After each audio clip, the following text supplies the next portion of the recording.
नमो भगवते वासुदेवाय। ओम नमो भगवते वासुदेवाय। ओम नमो भगवते वासुदेवाय। श्रीमद्भागवत सप्तम स्कंद चतुर्दश अध्याय टेक्स्ट 24। ओयेति श्रेयसो काला नूनं श्रेयो विवर्धना ऊर्जात् सर्वात्मनैतेषु श्रेयो अमोघं तदायुषा। ओयेति श्रेयसो काला नूनं श्रेयो विवर्धना ऊर्जात् सर्वात्मनैतेषु श्रेयो अमोघं तदायुषा। नारदमुनि कहते दुष्ट महाराज को पूर्व वर्णना देले भिन्न भिन्न ऋतु भिन्न भिन्न मासरे जो भिन्न भिन्न प्रकार श्राद्ध कर्म इत्यादि यज्ञ कर्म इत्यादि कराजिव से संबंध कहते कहते सब एक्सट्रीम ऑस्पिशियस फॉर ह्यूमैनिटी मानव समाज प्रति अति मंगलजनक। और such times one should perform all auspicious activities, for by such activities a human being attains success in his short duration life. इस समय व्यक्ति सब श्रेय कर्म व मंगलजनक कर्म करवा उचित, कारण ये कर्म द्वारा मानव तार अल्प आयुष काल मध्य सक्सेस सफलता हासिल कर पार। श्लोक अर्थ तो ये श्रेयस काला नूनं श्रेयो विवर्धना ऊर्जात् सर्वात्मनैतेषु श्रेयो अमोघं तदायुषः। नारद मुनि महाजन सूत्रे प्रामाणिक महाजन सूत्रे युधिष्ठिर महाराजंकर जिज्ञासार उत्तर देई आइडियल फैमिली लाइफ आदर्श पारिवारिक जीवन व गृहस्थ जीवन संबंध में कथा कहते। ये भौतिक स्थिति रे जो माने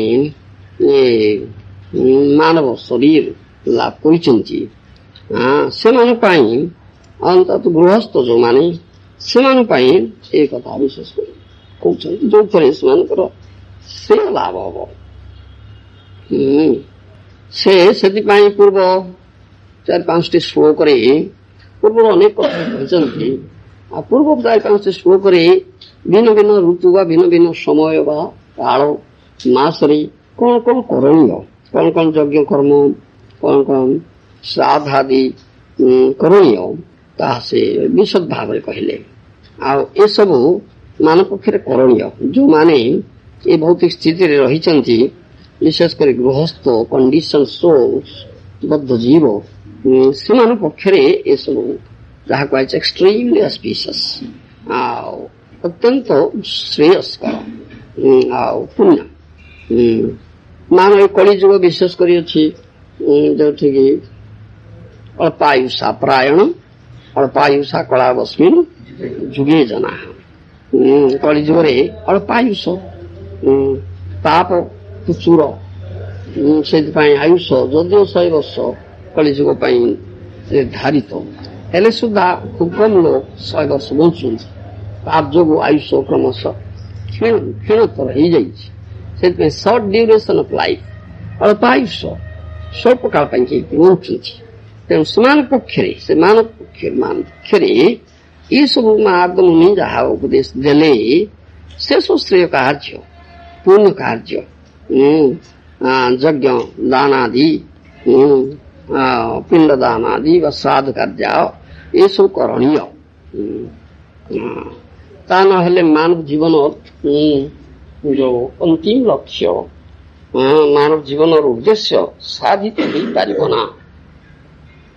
84 लक्ष जीवजनी अच्छी तन्मध्य मानव जोनि हूँ सुदुर्लभ जोनि लब्धा सुदुर्लभ ईदम बहु संभवान्ते मानुष्य मर्थदम नित्य मपी अधीर ये कथा अच्छी आमर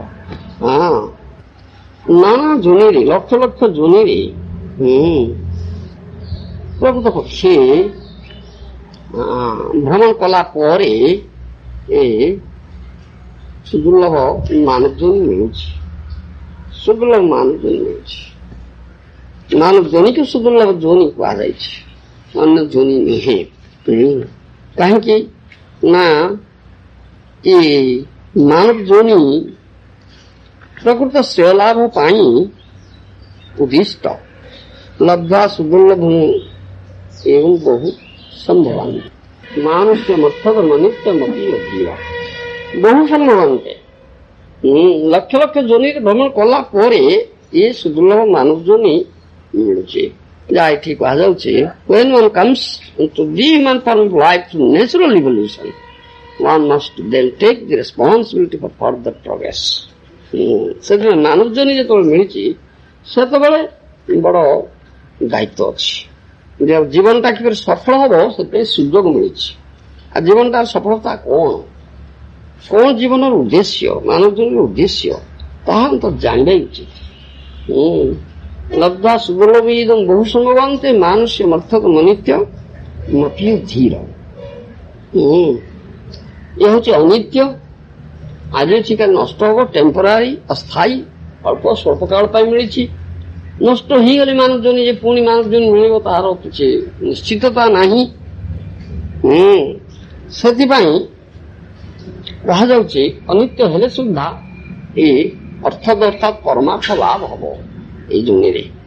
ଧର୍ମ ଅର୍ଥ କାମ ମୋକ୍ଷ ଚତୁର୍ବର୍ଗ ଉପରେ ପଞ୍ଚମ ପୁରୁଷାର୍ଥ ପରମାର୍ଥ କୁହାଯାଏ କୃଷ୍ଣ ଭକ୍ତି। ଶୁଦ୍ଧ ଭକ୍ତି ଯେତେବେଳେ କୃଷ୍ଣ ପ୍ରାପ୍ତି ହେବେ ସେ ଲାଭର ସୁଯୋଗ ଏ ମାନବ ଜନିରେ ଦିଆଯାଇଛି।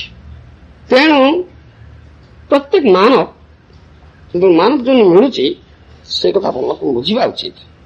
ଏ ସୁଯୋଗ ଏ ଶ୍ରେୟଲାଭ ପାଇଁ ଆମକୁ ମିଳିଛି, ପରମାର୍ଥ ଲାଭ ପାଇଁ ମିଳିଛି, କୃଷ୍ଣ ପ୍ରାପ୍ତି ନିମିତ୍ତ ମିଳିଛି। ସେଥିପାଇଁ ଆମକୁ ଯାହା କରିବାର କଥା ତାହା କରିବାକୁ ପଡ଼ିବ।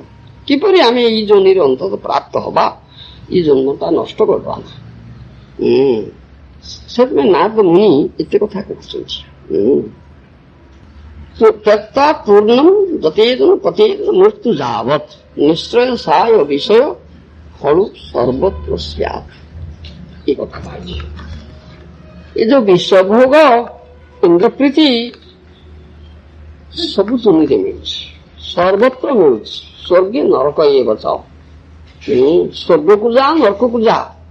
ହାୟର ପ୍ଲାନେଟାରୀ ସିଷ୍ଟମ, ଲୋ ପ୍ଲାନେଟାରୀ ସିଷ୍ଟମ ଇଂରେଜୀରେ କହିଲେ। ଉଚ୍ଚ ଲୋକକୁ ଯା ବା ନିଚ ଲୋକକୁ ଯା, ଯେତେ ଲୋକ ଯୁଆଡେ ଯାଅ, ଯେତେ ଜନି ପାଉ ନା କାହିଁକି ସବୁ ଜନିରେ ଏ ଇନ୍ଦ୍ର ପ୍ରୀତି ମିଳୁଛି, ବିଷୟ ଭୋଗ ମିଳୁଛି, କଦାଚିତ ଭାବରେ ଆସୁଛି। ଏଥିପାଇଁ ପ୍ରଚେଷ୍ଟା କରିବାର ଯଥା ଦୁଃଖ ଅଯତ୍ନ ବିନା ଯତ୍ନ ମିଳୁଛି। ଏଥିପାଇଁ ପ୍ରଯତ୍ନ କରିବାର କୌଣସି ଆବଶ୍ୟକତା ନାହିଁ। ଦୁଃଖ ପାଇଁ କେହି ପ୍ରଯତ୍ନ କରୁନାହାନ୍ତି। ଦୁଃଖ ଯେମିତି ମିଳୁଛି ସ୍ୱତଃ ସେହିପରି ଇନ୍ଦ୍ର ସୁଖ ବା ଇନ୍ଦ୍ର ପ୍ରୀତି ବିଶ୍ୱ ସୁଖ ଯାହା ମାନବ ତାହାର ପ୍ରାରବ୍ଧ କର୍ମ ଅନୁଯାୟୀ ପାଇବାର ନିଶ୍ଚିତ ହେଇଯାଇଛି, ତାହା ନିଶ୍ଚିତ ଭାବରେ ମିଳିବ। ସେଥିପାଇଁ ପ୍ରଯତ୍ନ କରିବାର କୌଣସି ପ୍ରୟୋଜନ ନାହିଁ। କେବଳ ସେ ପରମାର୍ଥ ଲାଭ ନିମିତ୍ତ ପ୍ରୟୋଜନ। ଏଇଥିପାଇଁ ପ୍ରୟୋଜନ ପ୍ରଯତ୍ନ କର, ଅନ୍ୟ ପ୍ରୟୋଜନ କରନା, ପ୍ରଯତ୍ନ କରନା। ପୂର୍ଣ୍ଣମୀ খুব শীঘ্র যথা সম্ভব এই বিষভ্য পিপাসা ত্যাগ কর। যে পর্যন্ত মানুষ যোনটা রয়েছে নষ্ট ন হয়েছে সে পর্যন্ত এই প্রয়াস তোমার রহবা উচিত। ঈশ্বর লাভ প্রয়াস, পরমার্থ লাভ প্রয়াস রহবা উচিত। তা নহলে কেতবে নষ্ট হয়ে তার কৌশি নিশ্চিততা ନାହିଁ। সে হচ্ছে বিবেকী লোক, সে হচ্ছে বুদ্ধিমান ব্যক্তি, প্রাজ্ঞ ব্যক্তি। ଶ୍ରୀ ପ୍ରହ୍ଲାଦ ମହାରାଜ ଏକ ମହାଜନ ଯାହାଙ୍କ ଭାଷା କହିଛନ୍ତି କୌମାର ଆସନ୍ତି ପ୍ରାଜ୍ଞ ଧର୍ମାନ ଭାଗବତାନିୟ ଦୁର୍ଲଭ ମାନସ ଜନ୍ମ ପଦତ୍ୱ ଧ୍ରୁବ ପିଲା ଦିନରୁ କୁମାର କାଳରୁ ଯିଏ ଭାଗବତ ଧର୍ମ ଆଚରଣ କରିବାର ଆରମ୍ଭ କରିଦେଲେ ସେ ପ୍ରାଜ୍ଞ ବ୍ୟକ୍ତି, ସେ ପ୍ରାଜ୍ଞ ବ୍ୟକ୍ତି। କାହିଁକି ନା ଦୁର୍ଲଭ ମାନବ ଜନ୍ମ ଅନିତ୍ୟ, କେତେବେଳେ ନଷ୍ଟ ହେଇଯିବ ତାର କିଛି ଏତା ନାହିଁ, ନିଶ୍ଚିତତା ନାହିଁ। ତେଣୁ ପ୍ରାରବ୍ଧ ଆରମ୍ଭ କରନ୍ତି, ପିଲାଦିନରୁ ଆରମ୍ଭ କରନ୍ତି, ତାହେଲେ ସେ ଭାଗ୍ୟ ବ୍ୟକ୍ତି ବୋଲି କୁହାଯାଉଛି। ତେଣୁ ମହାଜନଗଣ ଆମର ଯେ ଅତ୍ୟନ୍ତ ମଙ୍ଗଳାକାଂକ୍ଷୀ, ସେମାନେ ଯେ ଆସୁଛନ୍ତି କୃପା କରି ଅନୁଗ୍ରହାୟ ଚରନ୍ତି ଭବ୍ୟାନି ଭୂତାନି ଜନାର୍ଦ୍ଦନସ୍ୟ, ଭଗବାନ ଜନାର୍ଦ୍ଦନଙ୍କର ସେ କୃପା ପାତ୍ର ମହାଜନ ସାଧୁ ମହାଜନଗଣ କୃପା କରିକିରି ସେଠି ବିଚରଣ କରୁଛନ୍ତି ଆମମାନଙ୍କୁ ଉପଦେଶ ଦେବା ପାଇଁ। ଆମେ ସେମାନଙ୍କର ଉପଦେଶକୁ ଗମ୍ଭୀରତା ସହକାରେ ଗ୍ରହଣ କରି ଜୀବନ ଆଚରଣ କରିବା ଉଚିତ। ବିଶେଷ କରି ଏଠି ଶ୍ରେୟ ଲାଭର କଥା କୁହାଯାଉଛି। ଶ୍ରେୟଟା ହଉଛି ତାହା ଯାହା ଆମର ମାନବ ଜୀବନର ଉଦ୍ଦେଶ୍ୟ ସାଧନରେ ଆମକୁ ସାହାଯ୍ୟ କରେ, ବା ଯାହା ଉଦ୍ଦେଶ୍ୟ ସେ ଉଦ୍ଦେଶ୍ୟକୁ ସାଧନ କରିବା ହଉଛି ଶ୍ରେୟ।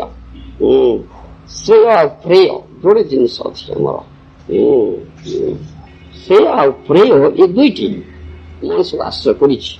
ଶ୍ରେୟଶ୍ଚ ପ୍ରେୟଶ୍ଚ ମନୁଷ୍ୟ ମେତସ୍ଥ ସମ୍ପରିତ୍ୟ ବିବିନକ୍ତି ଧୀର ଶ୍ରେୟ ହି ଧୀରୋ ଅଭିପ୍ରେୟସୁ ବୃଣୀତେ ପ୍ରେୟ ନନ୍ଦୋ ଯୋଗ କ୍ଷେମା ବୃଣୀତେ। এই কথা କୁହାଯାଏ ଶାସ୍ତ୍ରରେ। ଶ୍ରେୟ ଆଉ ପ୍ରେୟ এই ଦୁଇଟି ମଣିଷକୁ ଆଶ୍ରୟ କରିଥାଏ। କିନ୍ତୁ ଧୀର ବ୍ୟକ୍ତି ଯେଉଁମାନେ, ପ୍ରାଜ୍ଞ ବ୍ୟକ୍ତି ଯେଉଁମାନେ, ସେମାନେ ଦୁଇଟିର ତତ୍ତ୍ୱ ସମ୍ୟକ ରୂପେ ଅବଗତ ହୋଇ ଶ୍ରେୟ ଯେ ତାହା ମୁକ୍ତିର କାରଣ, ପ୍ରେୟ ଯେ ଅନ୍ୟ ବନ୍ଧନର କାରଣ, ଏପରି ବିଚାର କରନ୍ତି। ସେମାନେ ପ୍ରେୟ ପରିତ୍ୟାଗ କରି ଶ୍ରେୟକୁ ବରଣ କରନ୍ତି। ଏବଂ ବିବେକହୀନ ମନ୍ଦ ବ୍ୟକ୍ତିଗଣ ଯୋଗ ଅର୍ଥାତ୍ ଅଲବ୍ଧ ବସ୍ତୁର ଲାଭ, କ୍ଷେମ ଅର୍ଥାତ୍ ଲବ୍ଧ ବସ୍ତୁର ସଂରକ୍ଷଣ, ଏ ପ୍ରକାର ଉଭୟାତ୍ମକ ପ୍ରେୟ ପ୍ରାର୍ଥନା କରନ୍ତି। କିନ୍ତୁ କୁହାଯାଇଛି ଶ୍ରବଣୟାପି ବହୁଭୀର୍ଯ୍ୟ ନ ଲଭ୍ୟ ଶୃଣନ୍ତୋପି ବହବୋ ଜନ୍ନ ବିଦ୍ୟୁ ଆଶ୍ଚର୍ଯ୍ୟେ ବକ୍ତା କୁଶଳୋସ୍ୟ ଲବ୍ଧା ସର୍ଯ୍ୟା ଜ୍ଞାତା କୁଶଳାନୁଶିଷ୍ଟ। ଏ ଶାସ୍ତ୍ର କୁହାଯାଇଛି। ଏ ଶ୍ରେୟ କଥା ଶୁଣିବାର ଲୋକ ବହୁତ ମିଳନ୍ତି ନା। 2-4 ଜଣ ମିଳିଲେ ସୁଦ୍ଧା ତାହା ଶୁଣିକରି ମଧ୍ୟ ଅନେକେ ତାହା ଉପଲବ୍ଧି କରିପାରନ୍ତି ନା। ପୁନଶ୍ଚ ଶ୍ରେୟ ବିଷୟର ତତ୍ତ୍ୱବିତ୍ ଓ ନିପୁଣ ବକ୍ତା ଅତୀବ ଦୁର୍ଲଭ। ପୁଣି ଯଦିଓ ଏହି ପ୍ରକାର ସୁଦୁର୍ଲଭ ଉପଦେଶଟା କେବେ ଅବତୀର୍ଣ୍ଣ ହୁଅନ୍ତି, ତଥାପି ଆଚାର୍ଯ୍ୟଙ୍କର ଅନୁଗତ ଶ୍ରୋତା ପୁଣି ମିଳିବା ଦୁର୍ଲଭ। ଏତେ କଥା ଅଛି। ତାହେଲେ ଶ୍ରେୟ ଲାଭ, ଶ୍ରେୟର ଗ୍ରାହକ ସୁଦୁର୍ଲଭ। ଗ୍ରାହକ ବେଶୀ ନାହାନ୍ତି ଶ୍ରେୟର। ସେଥିପାଇଁ ମହାଜନ ଗଣ, ନାରଦ ମୁନି, ପ୍ରହ୍ଲାଦ ମହାରାଜ ପ୍ରଭୃତି ମହାଜନ ଗଣ ଏ ଶ୍ରେୟ ଲାଭର କଥା କହୁଛନ୍ତି। ମାନବ ପକ୍ଷରେ ଅତ୍ୟନ୍ତ ପ୍ରୟୋଜନ ବସ୍ତୁ ଏଗୁଡ଼ିକ ଯାହାକୁ extremely auspicious for humanity, ଅତ୍ୟନ୍ତ ଶ୍ରେଷ୍ଠ ଏ ଜିନିଷ। ପ୍ରେୟ ବସ୍ତୁ ଜଗତର ପ୍ରେୟ ବସ୍ତୁ ସମୂହ ଗୋଟିଏ ଗୋଟିଏ ଟୋପ ମାତ୍ର ଆଚାର୍ଯ୍ୟମାନେ କହନ୍ତି। ମାୟା ଜୀବକୁ ପ୍ରତି ମୁହୂର୍ତ୍ତରେ ଭୋଗ ରାଜ୍ୟକୁ ଆକର୍ଷଣ କରୁଛି। ମାୟା ଟୋପ ଦେଖାଇ ଆମକୁ ସର୍ବଦା ବିଦ୍ଧ କରୁଛି। ସ୍ତ୍ରୀ ହାତୀ ଦ୍ୱାରା ବଣର ପୁରୁଷ ହାତୀକୁ ବଶ କରି ଶୃଙ୍ଖଳିତ କରିବା ଭଳି ମାୟା ଯୋଶିତ ସଂଗାଦିର ଲୋଭ ଦେଖାଇ ଜୀବକୁ ସଂସାରରେ ଆବଦ୍ଧ କରୁଛି। ଅସତ୍ ବସ୍ତୁକୁ ସତ୍ୟଗାନ କରି ସେଥିରେ ଉପକାର ହେବ ବୋଲି ମନେ କରି ଜୀବକୁ ଦୌଡୁଛି। ମାୟା ସୁଖଟାକୁ ରଖିଛି ମଣିଷକୁ ବଞ୍ଚନା କରିବା ପାଇଁ। ଏ ଜଗତରେ ଯାହା ସବୁ ଆମ ଭୋଗ ଚକ୍ଷୁରେ ସୁନ୍ଦର ଆଉ ଭଲ, ସେ ସବୁ ହଉଛି ବର୍ଷି ଥୋପ। ଯେ ଭୋଗୀ ହେବେ ସେ ବଞ୍ଚିତ ହେବେ, ବିଦ୍ଧ ହେବେ, ଖାବେ ଦାବେ ନର୍କକୁ ଯିବେ। এই ବୁଦ୍ଧି ବିଚାର ସମ୍ପନ୍ନ ମାନବ ଜାତିକୁ ଗ୍ରାସ କରୁଛି। ଏହା ଛଡା ଆଉ ଲଜ୍ଜା କଥା କଣ ଅଛି? ପ୍ରିୟ ପଛରେ ଯୋଉମାନେ ଧାବମାନ ହଉଛନ୍ତି, ପ୍ରିୟ କାମୀ ଯୋଉମାନେ, ସେମାନେ କିପରି ରକ୍ଷା କରାଯାଇପାରିବ? ମହାଜନମାନେ ସେ ବିଷୟରେ ଚିନ୍ତା କରୁଛନ୍ତି, ଆଉ ଉପାୟ ବତାଉଛନ୍ତି। ଏ ବୁଦ୍ଧିବସ୍ତର ରକ୍ଷା ପାଇବା ନିମିତ୍ତ ସୁଗାର କୋଟିଂ ଦେଇ କୁଇନାଇନ୍ ଖୁଆଇବା ଭଳି ଶ୍ରୀ ଗୌର ସୁନ୍ଦର ବ୍ୟବସ୍ଥା କରିଛନ୍ତି। ଇତର ବ୍ୟଙ୍ଗର ଅସତ୍ ଶବ୍ଦ ମଣିଷକୁ ସର୍ବଦା ଇତ ବିଷୟକୁ ଟାଣି ନେଉଛି। এই শব্দটা ହିଁ ଯେତେ ପ୍ରକାର ଗୋଳମାଳ କରୁଛି, ମଣିଷ ଏଇ ଶବ୍ଦରେ ଆକୃଷ୍ଟ ହୋଇ ମୃଗ ଭଳି ମାୟାବୀ ବ୍ୟାଧର ବାଣରେ ବିଦ୍ଧ ହେଉଛି। ସେଇଥିପାଇଁ ଶ୍ରୀ ଗୌର ସୁନ୍ଦର ହରିକଥା ସଙ୍ଗରେ ତାଳ ମାନ ଲୟ ସଂଯୋଗ କରି ଜିଲୋଟିନ୍ ଦେଇ କୁଇନାଇନ୍ ଖୁଆଇବାର ବ୍ୟବସ୍ଥା କରିଛନ୍ତି। ଇଜ୍ଜତ୍ରିକ ଯାହା ପାପରା ଓ ମହାପାପିଷ୍ଠ ମାନଙ୍କର କାର୍ଯ୍ୟ, ତାହା କାମଦେବଙ୍କର ସେବାରେ ନିଯୁକ୍ତ ନହେଲେ ବିଷ ଗିରଣ କରିବ ହିଁ କରିବ। ଏ ଭକ୍ତି ସିଦ୍ଧାନ୍ତ ସରସ୍ୱତୀ ଗୋସ୍ୱାମୀ ପ୍ରଭୁପାଦ ମହାରାଜଙ୍କର ଏଇ କଥା। ଯେଉଁମାନେ ପ୍ରେୟ କାମୀ ଶ୍ରେୟକୁ ଛାଡ଼ି ପ୍ରେୟ କାମନା କରୁଛନ୍ତି, ସେମାନେ ବଡ଼ କପଟୀ ଲୋକ, ସେମାନେ ସରଳ ନୁହନ୍ତି। ଏ କାପଟ୍ୟ ପୂର୍ଣ୍ଣ ବ୍ୟବହାର ସେମାନଙ୍କର, କାପଟ୍ୟ ପୂର୍ଣ୍ଣ ବ୍ୟବହାର, ସରଳତା ସେମାନଙ୍କର ନାହିଁ। ତେଣୁ ସେମାନେ ବୈଷ୍ଣବ ନୁହନ୍ତି। ସେଥିପାଇଁ ପ୍ରେୟର ଗ୍ରାହକ ହେଉଛି ଗଣମତ, ଶ୍ରେୟର ଗ୍ରାହକ ବଡ଼ ସୁନ୍ଦର। ଏ ଗଣମତ ଜରିଆରେ ପ୍ରେୟର ଗ୍ରାହକ ମାନେ ବହୁତ ଆସୁଛନ୍ତି। କାପଟ୍ୟପୂର୍ଣ୍ଣ ଜଗତରେ କପଟର ହିଁ ଆଦର ଅଛି। ଯେଉଁ ସମସ୍ତ ସାଧୁ ଜୀବନକୁ ବିପଦକାମୀ ନ କରନ୍ତି, ସେସବୁ ସାଧୁଙ୍କର ଆଦର ନାହିଁ। ହରିକଥା ନାଁରେ ବର୍ତ୍ତମାନ ଯେଉଁମାନେ ଲୋକମାନଙ୍କୁ ବିପଦଗାମୀ କରୁଛନ୍ତି, ସେମାନଙ୍କ ନିକଟରୁ ବଞ୍ଚିତ ହେବା ବର୍ତ୍ତମାନ କାଳର ଗୋଟେ ଯୁଗ ଧର୍ମ ହିଁ ଦଣ୍ଡାୟମାନ ହେଇଛି। ଯେଉଁମାନେ ପ୍ରକୃତ ସାଧୁ, ଯେଉଁମାନେ ଅସାଧୁକୁ ଧରି ଦେବା ପାଇଁ ଚାହାନ୍ତି, ଅସାଧୁ ଗଣ, କପଟ ଗଣ, ଚୋର ଗଣ, ସେମାନଙ୍କୁ ଓଲଟା ଏଇ ଚୋର, ଏଇ ଅସାଧୁ, ଏଇ ଭଣ୍ଡ ବୋଲି କହି ଲୋକମାନଙ୍କୁ ଧୋକା ଦେଇ ନିଜେ ପଳେଇବାର ସୁଯୋଗ ଖୋଜି ନେଉଛନ୍ତି। ମାୟା କେବେ ହେଲେ ମଣିଷକୁ ନିଷ୍କପଟ ହେବାକୁ ଦବ ନା। ସେ କେବେ ପ୍ରକାରେ ଖାଣ୍ଟି ସାଧୁ ନିକଟରୁ ଦୂରେଇ ନେବାର କଳ କୌଶଳ ସୃଷ୍ଟି କରୁଛି। ମାୟା କାମ, କପଟତା ଓ ଦୁର୍ବଳତା, ଏ ଯୋଡ଼ାଏ କଥା ଯେ କପଟତାକୁ ଆଚରଣ କରୁଛି କପଟୀ ଲୋକ, ତାର କେବେ ହେଲେ ମଙ୍ଗଳ ହବ ନା। ସେ କେବେ ହେଲେ ଶ୍ରେୟ ଲାଭ କରିପାରିବ ନା। କପଟତା ଗୋଟେ ଅଲଗା ଜିନିଷ, ପୁଣି ଦୁର୍ବଳତା ଗୋଟେ ସ୍ୱତନ୍ତ୍ର ଜିନିଷ। କପଟତା ରହିତ ବ୍ୟକ୍ତିର ହିଁ ମଙ୍ଗଳ হয়। ସେଥିପାଇଁ ସରଳତା ହିଁ ବୈଷ୍ଣବତା। ବୈଷ୍ଣବ କଣ ସରଳ। କାପଟ୍ୟକୁ ନ ଛାଡ଼ିଲେ, ସରଳତା ଆଚରଣ ନ କଲେ କଦାପି ମଙ୍ଗଳ ହବ ନା। ଏ ଯୋଉ ଶ୍ରେୟ ଲାଭର କଥା ନାରଦମୁନି କହୁଛନ୍ତି, ତାହା ଲବ୍ଧ ହବ ନା। ଆଚାର୍ଯ୍ୟଙ୍କୁ ଠକେଇବେ, ବୈଦ୍ୟ ଚକ୍ଷୁରେ ଧୂଳିଦେବେ, ଆମର ଅସତ୍ ପ୍ରବୃତ୍ତି ରୂପ କାଳ ସର୍ପକୁ କପଟତାର କୋଟରରେ ଲୁଚାଇ ରଖି ଦୁଧ ଓ କଦଳୀ ଦେଇ ପୋଷିବେ। ଲୋକମାନଙ୍କୁ ଜାଣିବାକୁ ଦେବି ନାହିଁ, ଲୋକମାନଙ୍କ ପାଖରେ ସାଧୁ ବୋଲି ପ୍ରତିଷ୍ଠା ନେବି। ଏସବୁ ବୁଦ୍ଧି ଦୁର୍ବଳତା ନୁହେଁ, ଏ ଭୀଷଣ କପଟତା। ଏମାନଙ୍କର କେବେ ହେଲେ ମଙ୍ଗଳ ହୁଏ ନା। ମଙ୍ଗଳର ପଥଟାକୁ ଯେଉଁମାନେ ପ୍ରଥମରୁ ରୁଦ୍ଧ କରିଦେଇଛନ୍ତି, ସେମାନଙ୍କର ମଙ୍ଗଳ କେମିତି ହବ? ମଙ୍ଗଳ କେବେ ହବ ନା। ସେମାନଙ୍କର ପ୍ରକୃଷ୍ଟ ସଙ୍ଗରୁ ନିଷ୍କପଟ ହେବାର ପ୍ରବୃତ୍ତି ନେଇ ବିନୀତ ଭାବେ ସାଧୁମାନଙ୍କର ମୁଖ ବିଗଳିତ କଥା ଶୁଣି ଶୁଣି କ୍ରମ ପଥରେ ମଙ୍ଗଳ হয়। ଯଦି ଆମେ ଲୋକ ଦେଖାଣିଆ ସାଧୁସଙ୍ଗ କରୁ, ତାହେଲେ ଆମର ନରକ ପ୍ରବୃତ୍ତି ଦିନକୁ ଦିନ ବୃଦ୍ଧି ପ୍ରାପ୍ତ ହେବ। ଶ୍ରୀ ଗୌର ସୁନ୍ଦର ଯେଉଁ ଆଦର୍ଶ ଦେଖେଇଛନ୍ତି, ସେଥିରେ କପଟତାର ସ୍ଥାନ ନାହିଁ। ଛୋଟ ହରିଦାସଙ୍କ ଆଦର୍ଶରେ କପଟତା ଥିଲା। ଆମ ଭଳି ସାଧୁର ବେଶ ଧାରଣ କରି ଯଦି କେହି ଅନ୍ୟ କାର୍ଯ୍ୟରେ ବ୍ୟସ୍ତ ହେଇଯାଆନ୍ତି, ତ୍ରିଦଣ୍ଡ ନେଇ ରାବଣ ଭଳି ସୀତାହରଣର ଦୁର୍ବୁଦ୍ଧି ପୋଷଣ କରନ୍ତି, ତାହେଲେ ସେ ନିଜ ଗଳାରେ ନିଜେ ଛୁରୀ ଦେଲେ। ହରିଭଜନ ନାଁରେ ଆଉ କିଛି କଲେ, ଲକ୍ଷ ଲକ୍ଷ ଜନ୍ମ ଯଦି ଆମର ଦୁର୍ବଳତା ରହେ, ସେଥିରେ ବିଶେଷ କ୍ଷତି ନାହିଁ। କିନ୍ତୁ ଥରେ ଯଦି କପଟତା ଆଶ୍ରୟ କରାଯାଏ, ସାଧୁର ବେଶ, ସାଧୁର ନାମ ନେଇ ସୀତାହରଣ ପ୍ରବୃତ୍ତି ବିଶିଷ୍ଟ ହଉ, ତାହେଲେ ଅସୁବିଧା ସର୍ପିକୁ ସବୁଦିନ ପାଇଁ ଗଳାରେ ବାନ୍ଧି ଦିଆଗଲା। ପଶୁ ପକ୍ଷୀ କୀଟ ପତଙ୍ଗ ଲକ୍ଷ ଲକ୍ଷ ଯୋନିରେ ରହିବା ବରଂ ଭଲ, କିନ୍ତୁ ତଥାପି କପଟତା ଆଶ୍ରୟ କରିବା ଭଲ ନୁହେଁ। କପଟୀ ଲୋକ ପ୍ରତି କେବେ ହେଲେ ଶ୍ରୀ ଗୌର ସୁନ୍ଦରଙ୍କର କୃପା ହୁଏ ନା। କିରେ ବଡ କପଟୀ ଅଛି,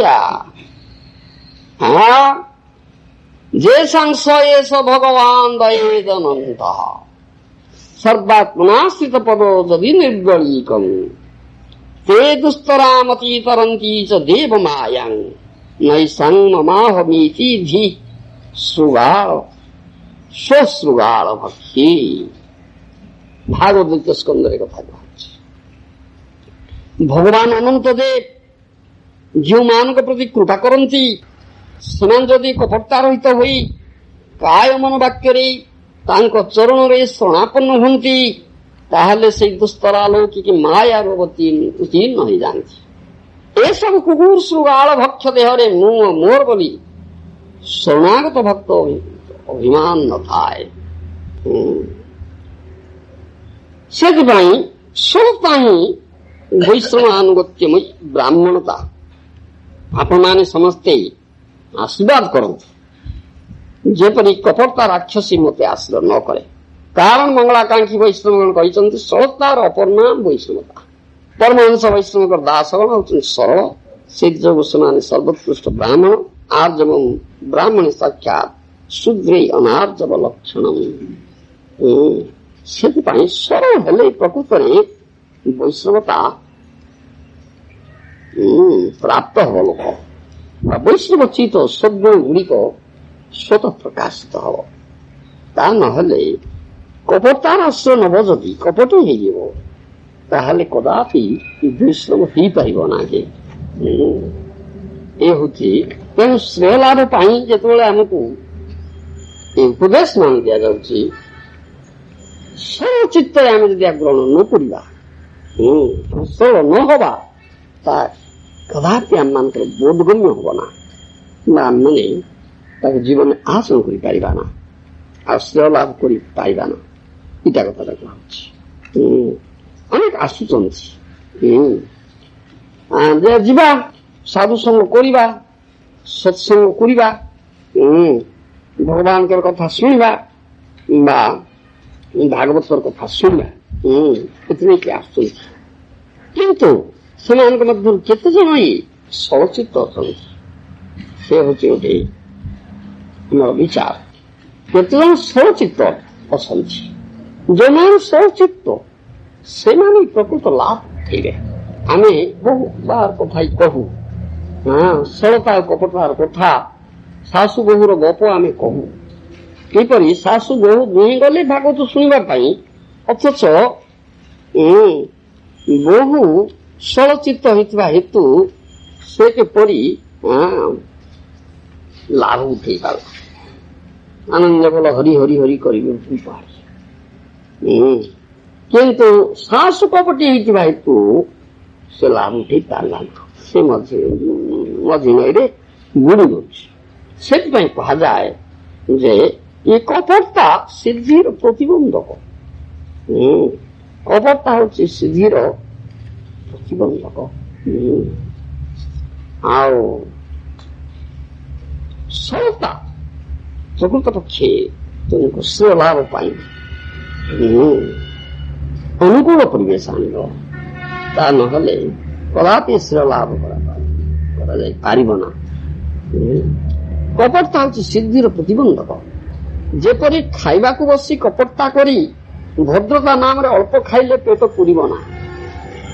କମାରକୁ ଯଦି ଇସ୍ପାତ ଫାଙ୍କି ଦିଆଯାଏ, ଯଦି କୌଣସି ଛାତ୍ର ଶିକ୍ଷକ ଯେ ଅଙ୍କ ବା ଗଣିତ ବୁଝେଇବା ସମୟରେ ବୁଝି ନ ପାରିଥିଲେ ସୁଦ୍ଧା ଲଜ୍ଜାରେ ଶିକ୍ଷକଙ୍କୁ ବୁଝି ପାରିନାହିଁ ବୋଲି ନ କହେ ତାହେଲେ ତାର କାର୍ଯ୍ୟ ସିଦ୍ଧି ହବ ନା।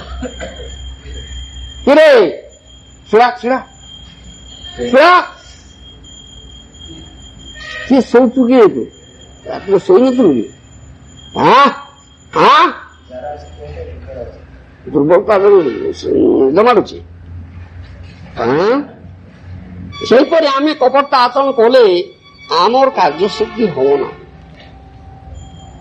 କପଟତା ସୁନିଚତା ନୁହେଁ।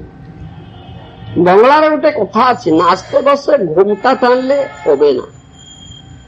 ନାଚିବାକୁ ଯାଇ ଓଢ଼ଣା ଟାଣିଲେ ହବ ନା। ଲଜ୍ଜା କଲେ ହବ ନା। ଆମେ ଗୁରୁଙ୍କର କାର୍ଯ୍ୟ କରୁଛୁ କିନ୍ତୁ ଯଦି ଆମର ଜୟ ଦିଆ ହବ ନା ଏ କଥା ପ୍ରଚାର କରୁ, ଅର୍ଥାତ୍ ଅନ୍ୟ ଭାବରେ କହୁ ବେଶୀ କରି ଆମର ଜୟ ଦିଅ, ତାହେଲେ ସେଇଟା କପଟତା ଛଡା ଆଉ କିଛି ହବ, ଆଉ କିଛି ନୁହେଁ। ତେଣୁ ଗୁରୁ ଗୌରାଙ୍ଗ କପଟତାର ଶିକ୍ଷକ ନୁହନ୍ତି। ଆମର ଗୁରୁଦେବ ଏପରି କପଟତା ଶିକ୍ଷା ଦିଅନ୍ତି ନାହିଁ। ମହାପ୍ରଭୁ ଏପରି କପଟତା ଶିକ୍ଷା ଦିଅନ୍ତି ନାହିଁ। ଅତ୍ୟନ୍ତ ସରଳତାର ସହିତ ଭଗବାନଙ୍କର ସେବା କରିବ। ଭଗବାନଙ୍କର ବାକ୍ୟ ଆମର ଗୁରୁଦେବଙ୍କ ପର୍ଯ୍ୟନ୍ତ ଆସିଛି, ଆମେ ସେଇ ବାକ୍ୟ ସରଳ ଭାବେ ପାଳନ କରିବା। ଗୁରୁ ଗୌରାଙ୍କର ଶିକ୍ଷା ସରଳ ଭାବେ ପରିପାଳନ ନାହିଁ, କୃଷ୍ଣ ସେବା। ଆମେ ମୂର୍ଖ ସମ୍ପ୍ରଦାୟର, ହିଂସାପରାୟଣ ସମ୍ପ୍ରଦାୟର କୌଣସି କଥା ଶୁଣି ଗୁରୁଙ୍କର ଅବଜ୍ଞା କରିବୁ ନାହିଁ। ଯେତେବେଳେ ଶ୍ରୀ ଗୌର ସୁନ୍ଦରଙ୍କୁ ଆଜ୍ଞା କରିଛନ୍ତି, ଆମର ଆଜ୍ଞା ଗୁରୁ ହୁଆ ତାର ହିଁ ଦେଶ, ଆମର ଗୁରୁଦେବଙ୍କ ପାଖରେ ଏଇ ଆଜ୍ଞା ପହଞ୍ଚିଛି। ଗୁରୁଦେବ ପୁଣି ଆମକୁ ସେଇ ଆଜ୍ଞା ଦେଇଛନ୍ତି, ଆମେ ସେ ଆଜ୍ଞା ପାଳନ କରିବାରେ କପଟତା କରିବୁ ନାହିଁ। ମୂର୍ଖ ସମ୍ପ୍ରଦାୟର, କପଟ ସମ୍ପ୍ରଦାୟର, ଫଳଗୁତ୍ୟାଗୀ ସମ୍ପ୍ରଦାୟର ଆଦର୍ଶ ନବୁ ନାହିଁ। ଆମେ କପଟତା ଶିଖିବୁ ନା। ବିଷୟୀଗଣ, ମତ୍ସରଗଣ, ଫଳଗୁତ୍ୟାଗୀ ଗଣ, ସ୍ୱାର୍ଥପର ଗଣ ବୁଝିପାରନ୍ତି ନା ଭଗବାନଙ୍କର ଭକ୍ତଗଣ କିପରି ଜଗତରେ ସର୍ବ ବିଷୟରେ ପଦାଘାତ କରି ଭଗବାନଙ୍କ ଆଜ୍ଞାରେ 24 ଘଣ୍ଟା ମଧ୍ୟରେ ଲବେ ମାତ୍ର ଭଗବାନଙ୍କର ନିଷ୍କପଟ ସେବାରୁ ବିଚ୍ୟୁତ ହୁଅନ୍ତି ନା। ଏ ହେଉଛି ଆମର ସଳଚିତ୍ତ ବୈଷ୍ଣବ ମାନଙ୍କର କଥା। ଇଏ ସେଥିପାଇଁ ନାରଦ ମୁନି ଏ ଯୋଉ ଶ୍ରେୟ ଲାଭର କଥା କହିଛନ୍ତି, ସେ ଶ୍ରେୟ ଲାଭ କରିବା ପାଇଁ ହେଲେ ସଳଚିତ୍ତ ହେବା ପାଇଁ ହେଲେ, ତା ନହେଲେ ଶ୍ରେୟ ଲାଭ କେହି କରିପାରିବେ ନାହିଁ।